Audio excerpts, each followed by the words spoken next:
Halo semuanya, welcome back to 31. Kenapa podcastnya namanya 31? Karena di dalam kelas Latsar saya berada di nomor urut 31. Sebelumnya perkenalkan, nama saya Safira. Untuk beberapa menit ke depan saya akan menemani Anda berbincang-bincang tentang pelayanan publik pada masa kini. 31 itu tuh kita mbak di sini 3 jadi 1. Enggak mbak. Jadi karena memang saya di Latsar dulu berada di nomor urut 31 mbak, begitu. Tapi sebelum masuk ke topik nih, saya memperkenalkan dulu nih siapa tadi yang sudah membocorkan diri terlebih dahulu kan tadi. Mbaknya kan belum perkenalan, jadi sekarang boleh deh perkenalan ya. Ya, saya Citra. Saya mah di sini masyarakat biasa ya mbak. Mau ditanya tentang apa juga nggak apa-apa deh, apa aja. Satu lagi nih ada teman kita nih. Kalau saya Andis, jadi posisinya saya tuh juga sebagai pelayan, tapi ya juga diberikan pelayanan mbak. Ya bisa dibilang birokrat tapi juga membutuhkan pelayanan lah mbak. Berarti yang memberikan pelayanan ada Mbak Citra nih ya mbak. Iya, saya nih yang butuh nih buat dilayanin. Jadi kita di sini diskusi aja ya mbak, sharing tentang gimana sih pelayanan publik itu. Terus kemudian sekarang isu yang sedang berkembang kan banyak mengungkapkan tentang desas-desus yang mengatakan bahwa pelayanan publik yang sekarang terjadi itu dianggap mengerikan. Bener nggak sih Mbak Citra? Iya sih, kalau menurut saya ya. Dulu saya pernah mau ngurus tentang saya mau cari-cari tahu tentang kerja gitu kan. Saya pergilah ke salah satu Di mana tuh Mbak? dinas. Di mana tuh Mbak? Dinas yang ngurusin ketenagakerjaan itu loh mbak. Di situ. Tapi ya gitu. Kadang ada yang pelayanannya orangnya yang masih baik, bagus. Tapi kadang juga ada yang disusah-susahin gitu loh mbak. Kayak dilempar-lempar ke sana ke sini. Kan jadi nggak efektif menurut saya. Oh iya bener sih mbak. Berarti nih mbak, saya mau tanya kepada Mbak Andis nih. Menurut Anda mbak, seperti apa kira-kira gebrakan yang harus dilakukan oleh para birokrat nih mbak untuk memberikan pelayanan yang baik, on the track, tidak seperti apa yang dikatakan oleh Mbak Citra tadi, begitu mbak? Sebenarnya sih kalau dari saya pribadi ya mbak, saya kira tuh kita tuh harus arif gitu loh mbak, harus bijaksana juga dalam menyikapi pernyataan-pernyataan yang dari satu sisi ini. Mungkin memang bisa kita lihat gitu, ekspektasi masyarakat tentang peningkatan pelayanan publik itu memang luar biasa tinggi sih. Walaupun sementara perbaikan di bidang pemerintahan itu memang kurang optimal, tapi ya perlu di highlight lagi ya, perlu dicatat atau bisa digarisbawahi kalau perbaikan itu sebenarnya tetap diusahakan gitu dan tetap ada. Nih menurut Mbak Citra, berarti selama ini pelayanan publik yang diberikan oleh aparatur pemerintahan udah transparan belum? Maksudnya dia udah memberikan informasi yang tanggap, penting kayak gitu udah belum ya Mbak? Tergantung ya menurut saya. Ada beberapa dinas mungkin yang secara transparan gitu, tapi juga masih banyak juga ya yang kayak dipersulit. Kayak Oh iya tadi bilang, jadi ada istilah kayak apa Mbak? kenapa kalau bisa dipersulit, kenapa harus dipermudah, Nah, itulah. iya, benar. Itu kan jadi bikin susah ya mbak. Padahal kan masyarakat juga pengennya yang efektif, yang efisien, yang cepet. Ya gimana nih Mbak Andis nih? Ya kalau seperti itu sih memang dari saya sendiri sih memang merasakan ya Mbak. Maksudnya yang kita ketahui lah, contoh sederhananya aja lah ya. Budaya kalau bisa 4 atau 5 meja, kenapa harus 1 meja gitu? Terus kalau diperlama, kenapa harus dipercepat? Terus kalau bisa dipersulit, kenapa harus dipermudah?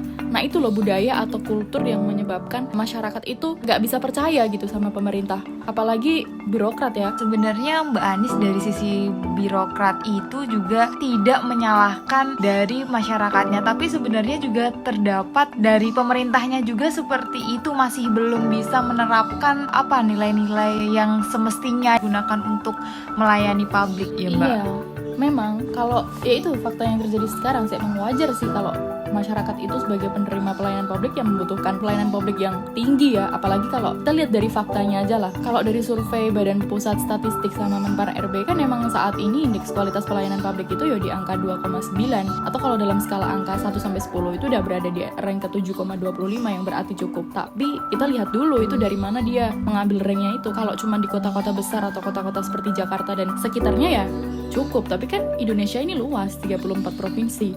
Kita nggak bisa melihat bisa melihat dari cuma satu kabupaten atau satu provinsi aja gitu loh Mbak. Berarti kalau dibilang mengerikan ya berarti emang jauh ya antara ekspektasi dari Mbak Citra sebagai penerima layanan. Oh ya, terus Mbak Citra nih, tadi kan sudah dibilang ada budaya kenapa harus dipermudah. Kalau bisa dipersulit gitu kan, Iya. itu kan jadi kurang bagus ya Mbak. Jadinya kalau jadi kita sebagai masyarakat kan melihatnya, duh kok gini banget ya pelayanan dari pemerintah. Padahal kan katanya pemerintah itu kan pelayan masyarakat. Itu kan jadi bikin masyarakat tuh underestimate gitu sama pemerintah. Masyarakat tuh jadi kurang percaya. Padahal kan kita tuh butuh dilayanin dengan cepat, dengan efektif. Tapi malah terserah mereka aja. Padahal kan kita Jadi yang istilahnya butuh. kita butuh, tapi kenapa pemerintahnya malah seperti itu begitu?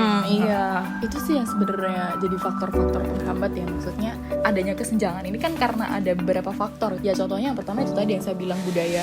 Kalau ada 4-5 meja itu kenapa harus satu meja gitu loh. Terus kalau bisa dipersulit kenapa harus dipermudah? Nah, pertama itu ada jadi kultur sih. Faktor pertama itu kultur. Iya, jeleknya pemerintah berarti begitu ya, Iya, Mbak? itu. Terus yang kedua, trust. Jadi kayak karena udah termindset gitu ya di benaknya masyarakat kalau Allah paling pemerintah juga kayak gini, paling pemerintah kayak gini. Akhirnya kayak tingkat kepercayaannya masyarakat ke pemerintah pun juga rendah gitu loh. Kayak Iya, itu dampaknya ya, iya, Mbak. berarti dampaknya ya, kayak gitu. Jadi kayak tingkat kepercayaannya itu justru malah bikin masyarakat yang paling juga kayak gitulah, paling ngurus kayak gini gitu. Walaupun itu bukan cuma terjadi di segi pemerintahnya aja ya.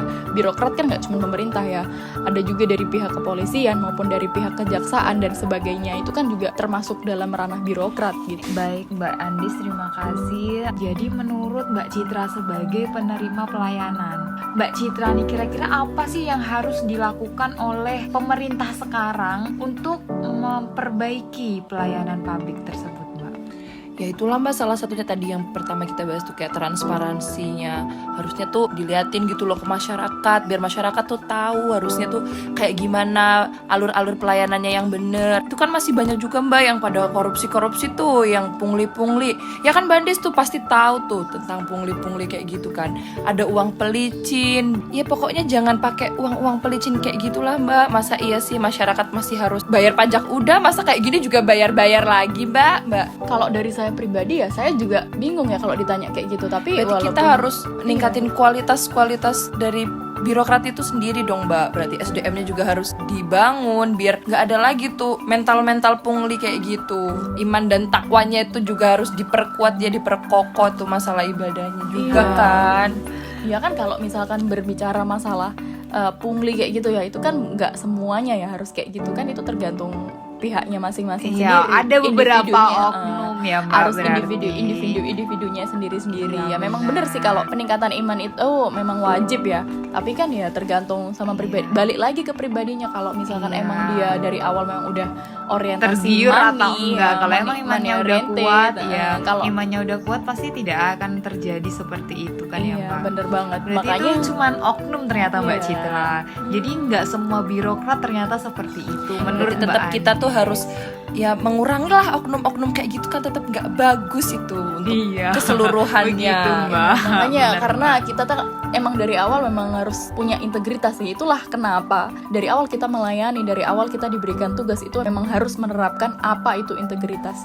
Seperti yang dibilang sama Bapak Jokowi ya, kalau digebrakan dengan evolusi mental, perubahan secara cepat, itulah yang dibutuhkan sebenarnya dari pihak pemerintah. Itu memang harus menggebrakan hal itu gitu untuk para birokrat ini ya.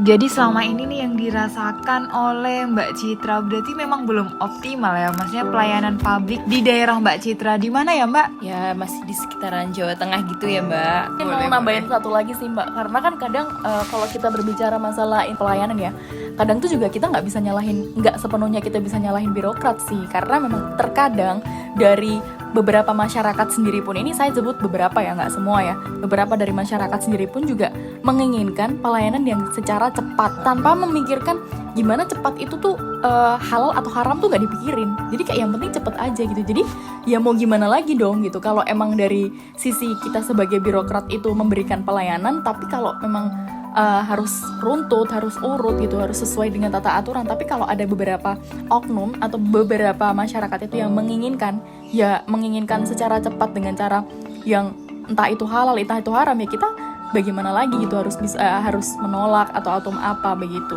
Kalau saya pribadi sih ya, insya Allah lah menerapkan nilai-nilai dasar sebagai seorang birokrat yang baik ya, sebagai seorang aparatur sipil lah, dibilang aparatur sipil pemberi pelayanan yang baik lah.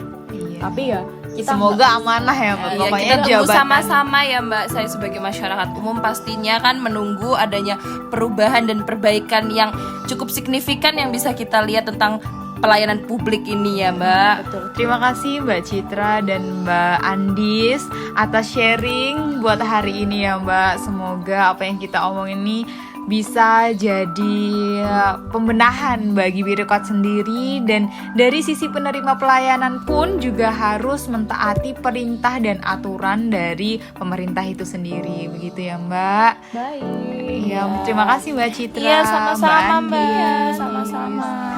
Baiklah, terima kasih sudah mendengarkan podcast kita bertiga pada hari ini. Semoga yang menjadi perbincangan kita kali ini bisa bermanfaat bagi pendengar sekalian.